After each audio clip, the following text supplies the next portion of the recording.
سارے کافر اکٹھے ہو کے آگے تھے، حضور کے گھر کا گھیرا ڈال لیا تھا کہ آج چھوڑیں گے نہیں، لیکن حضور ان کے سروں میں خاک ڈالتے گزر گئے۔ حفاظت اللہ نے اپنے محبوب کی ہے۔ بلکہ حضرت علی المرتضیٰ کو بستر پہ لٹایا، علی میرے بستر پہ سو جاؤ، امانتیں دے کہ تم بھی صبح آ جانا۔ حضرت علی بھی سو گئے، حضور کی حفاظت تو ہے ہی ہے، حضرت علی بھی سو گئے۔ جب صبح اٹھے تو انہوں نے دیکھا یہ تو علی المرتضیٰ ہے۔ اللہ اکبر، بڑے پریشان ہوئے کہ حضور کدھر گئے۔ اچھا، کسی نے حضرت علی سے پوچھا کہ تمہیں کیسے نیند آ گئی؟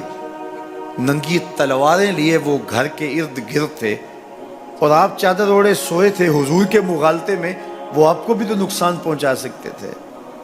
تو حضرت علی نے کہا، حضور نے کہا تھا علی میرے بستر پہ سو جاؤ، صبح اٹھنا، امانتیں دینا اور مدینے آ جانا۔ مجھے یقین تھا سوؤں گا بھی، صبح اٹھوں گا بھی، امانتیں بھی دوں گا، مدینے بھی پہنچوں گا، اس لیے کہ حضور نے فرمایا ہے۔ جب حضور نے فرما دیا ہے تو پھر ہو کے رہے گا۔ جب حضور ہجرت کرتے ہوئے جا رہے تھے نا، 100 سرخ اونٹ حضور کی گرفتاری کے لیے نام رکھا ہوا تھا۔ سراقہ بن مالک یہ حضور کو گرفتار کرنے کے لیے آگے بڑھا اور اس کی لالچ یہ تھی کہ اتنا بڑا انعام ہے مجھے مل جائے گا، لیکن اس کی سواری گھٹنوں تک دنس جاتی ہے، معذرت کرتا ہے، پھر ارادہ بدلتا ہے، پھر یہی ہوتا ہے۔ تیسری مرتبہ بھی جب ایسا ہوا تو سمجھ گیا کہ یہ تو میرے بس کا روگ نہیں ہے۔ اب اسے پریشانی ہوئی کہ جو آج اس حالت کے اندر بھی اللہ کی اتنی تائید کے سائے تلے ہیں، تو کل جب یہ دوبارہ پلٹیں گے اور مکہ ان کے قبضے میں ہوگا تو پھر میرے ساتھ نہ جانے کیا سلوک ہوگا۔ تو کہا کہ حضور مجھے امان لکھ دیجئے۔ تو حضور نے کیا فرمایا، سراقہ تو مجھے گرفتار کرنا چاہ رہا ہے، میں تیرے ہاتھ میں کسریٰ کے کنگن دیکھ رہا، میں تیرے ہاتھ میں کسریٰ کے، اس وقت کی سپر طاقت تھی کسریٰ، تو فرمایا میں تیرے ہاتھوں میں کسریٰ کے کنگن دیکھ رہا۔ تو حضور سے انہوں نے باقاعدہ امان لکھوا لی۔ اللہ اکبر۔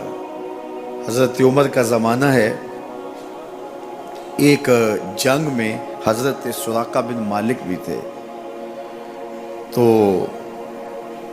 کافر قلعہ بند ہو گئے، اور یہ جب ان کے اوپر حملہ آور ہوتے ہیں تو وہ اندر سے پتھر پھینکتے ہیں، فصیل عبور نہیں کی جاتی۔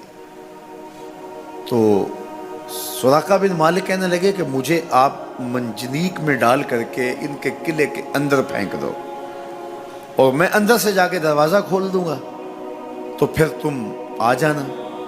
تو لوگوں نے کہا سراقہ کیا بول رہے ہو؟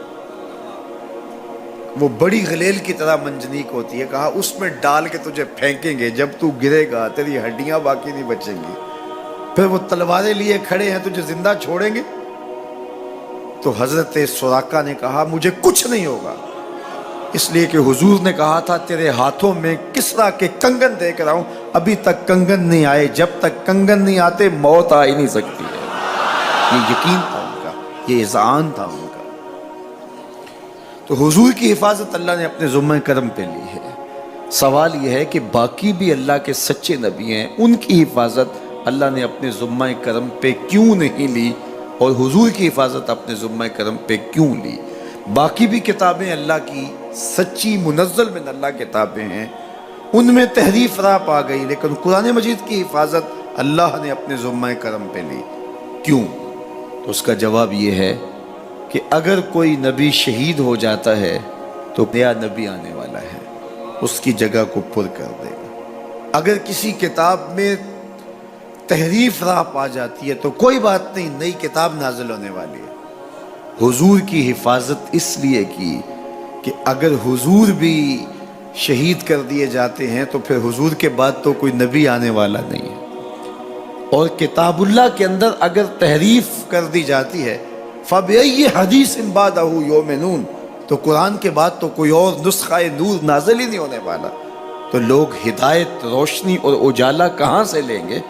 اس لیے اس کتاب کو بھی باقی رکھا گیا اور مصطفیٰ کی بھی حفاظت فرمائی گئی۔ حضور کے آنے کے بعد اتمام دین ہو گیا. انا خاتم النبیین لا نبی بعدی، میں آخری نبی ہوں، میرے بعد کوئی نبی نہیں ہوگا. اور میں نے عرض کیا 100 آیات قرآنیہ، 210 احادیث اور صحابہ، تابعین، ائمہ اور بزرگوں کے ہزارہ اقوال اس میں موجود ہیں. سبحان الذی اسری بعبدہ، جس نے اپنے بندے کو سیر کرائی، من المسجد الحرام الی المسجد الاقصی، اللہ اکبر، مسجد حرام سے مسجد اقصی تک. مسجد حرام سے اس سفر کا آغاز ہوا ہے. ام ہانی کے گھر میں حضور استراحت کر رہے تھے، دروازہ اندر سے بند کیا ہوا تھا اور جبریل امین کو حکم ہوتا ہے میرے محبوب کو سر عرش لے کے آؤ. تو جبریل حاضر خدمت ہوئے تو دروازہ بند پایا، عرض گزار ہوئے مالک کیا کروں؟ کہا کہ تو نے دروازے کو دستک نہیں دینے کہ میرا محبوب تیرے لیے اٹھ کے دروازہ کھولے. اللہ اکبر. تو مالک کیا کروں؟ کہا چھت سے سوراخ کرو. اور جبریل نے چھت سے سوراخ کیا اور وہاں سے سمٹ کے حضور کے قدموں میں آ بیٹھے. صحیح حدیث میں آتا ہے جبریل کے 600 نوری پر ہیں، ایک پر کھولے تو شرق سے لے کے غرب تک، شمال سے جنوب تک پھیل جائے. اور اتنے بڑے بڑے 600 پر، تو 600 پر جس جسم پہ ہوں گے وہ جسم کتنا بڑا ہوگا. معراج کی شب چھوٹے سے سوراخ سے آیا، دنیا کو بتایا کہ محبوبوں کے در پہ آئیں تو بڑے ہو کے نہیں چھوٹے ہو کے آیا کرتے. تیرے ہندیاں سندیاں محبوبہ، اگر آپ کی توجہ ہو تو، تیرے ہندیاں سندیاں محبوبہ، میں کافر ہوا جے میں ہوا. اپنے وجود کی جب تک نفی نہیں نہ کی جاتی کچھ ملتا ہی نہیں ہے. جبریل سمٹ کے حضور کے قدموں میں آ بیٹھا. محبوب اب بھی سوئے ہوئے. اللہ اکبر. تبارک اللہ شان تیری، تجھی کو زیبا ہے بے نیازی. کہیں پہ جوش لن ترانی، کہیں تقاضے وصال کے. کوئی کوہ طور پہ جا کے کہہ رہا ہے رب ارنی انظر الیک، مالک دیکھنا چاہتا ہوں نقاب اٹھا دے. جواب ہوتا ہے نہیں نہیں تم نہیں دیکھ سکتے. اور ادھر محبوب سویا ہے، جبریل حاضر خدمت کھڑا ہے. محبوب اٹھو، رب انتظار کر رہا ہے. وہ جبریل قبل قدمہ، میرے محبوب کے قدم چوم لے. تو جبریل نے اپنے کافوری ہونٹ حضور کے قدموں پہ رکھ دیے. قبل تفعیل ہے، تفعیل کثرت ماخذ چاہتا ہے، یعنی اس کا معنی یہ نہیں کہ ایک بار چوم، اس کا معنی ہے بار بار چوم. تو جبریل حضور کے قدم چوم رہے ہیں. بشرط چادر تان کے ستا، نور چمے پہ تلیاں. بشرط چادر تان کے ستا، نور چمے پہ تلیاں. جس دی خاطر سجیاں ہویاں نے عرش بری دیاں گلیاں. بشرط اگے ود دائی جاوے، نوری رہ گیا تھلے. جس ویلے انہوں ود دیاں ویکھیا، آکے بلے بلے بلے. کوئی حد ہے ان کے عروج کی، بلغ العلاب کمال. حضور علیہ السلام کو ام ہانی کے گھر سے حتیم میں لایا گیا. صحیح حدیث ہے. حتیم میں لا کر حضور کے صدر انور کو چاک کیا گیا اور قلب اطہر حضور کے سینے سے نکال کر کے ایک تشتری میں رکھ کے آب زمزم سے غسل دیا گیا. اور حضور فرماتے ہیں یہ سارا منظر میں کھلی آنکھوں سے دیکھ رہا. حضرت امام بدر الدین عینی علیہ رحمہ عمدۃ القاری شرح صحیح بخاری کے اندر لکھتے ہیں کہ جو ہی حضور کے قلب اطہر کو دیکھا تو جبریل اشش کر اٹھے. انہوں نے لفظ کیا کہے، قلب وقیع فیہ عینان تبصران و اذنان تسمعان. واہ واہ کیسا دل ہے جس میں دو آنکھیں ہیں جو دیکھتی ہیں، دو کان ہیں جو سنتے ہیں. حضور کا دل عام لوگوں کے دلوں کی طرح نہیں ہے. اعلیٰ حضرت نے جو قصیدہ سلامیہ لکھا ہے، جو عموماً مساجد میں نماز جمعہ کے بعد پڑھا جاتا ہے، تو اس میں آپ نے ایک تو حضور کے معجزات کا ذکر کیا ہے اور دوسرا اس قصیدہ سلامیہ میں حضور کے ایک ایک عضو بدن پہ سلام پڑھا ہے. کبھی انگلیوں پہ سلام، نور کے چشمے لہرائیں دریا بہیں، انگلیوں کی کرامت پہ لاکھوں سے. کبھی ہاتھوں پہ سلام، ہاتھ جس سمت اٹھے غنی کر دیا، موج بحر سماحت پہ لاکھوں سلام. کبھی بازوؤں پہ سلام، جن کو بارے دو عالم کی پرواہ نہیں، ایسے بازو کی قوت پہ لاکھوں سلام. کبھی ہونٹوں کو سلام، پتلی پتلی گلے قدس کی پتیاں، ان لبوں کی نزاکت پہ لاکھوں سلام۔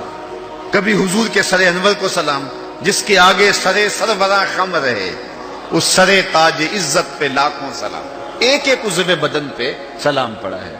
تو ایک ایک عضو پہ سلام پڑھتے پڑھتے جب اعلی حضرت حضور کے دل پہ آئے تو اعلی حضرت کا قلم رک گیا۔ اور اب اعلی حضرت کی یہاں بولی دیکھیے، یہاں آئے تو بولے دل سمجھ سے ورا۔ ایک ایک عضو کی بات کی ہے، احادیث بھی ملتی ہیں، اب حضور کے دل کے بارے میں کیا لکھوں؟ اعلی حضرت بولے دل سمجھ سے ورا، مگر یوں کہوں غنچائے راز وحدت پہ لاکھوں سلام۔ یہ اللہ کے رازوں کا امین ہے حضور کا قلب اطہر۔ اللہ اکبر، کائنات کی سب سے بڑی حقیقت حضور کا قلب اطہر، وہ دل جس میں خدا کے جلوے سموئے ہوئے ہیں۔ اللہ اکبر۔